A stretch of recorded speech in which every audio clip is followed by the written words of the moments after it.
Good morning, guys. Dobro jutro. Pakita ko lang ginagawa namin dito. Hirap kumita ng pera. Yan. Yan po aming ginagawa.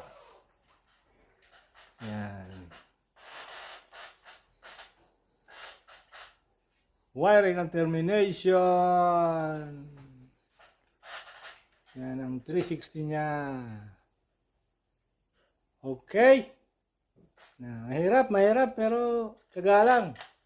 Mahirap ang buhay. Kailangan pag may trabaho ka, pagbutihin mo at pag-igihan mo para hindi ka matanggal. Break time naman, kaya nakasingit. So, paano guys? Tricks ko lang. Yan, ginagawa namin. Tanggal stress.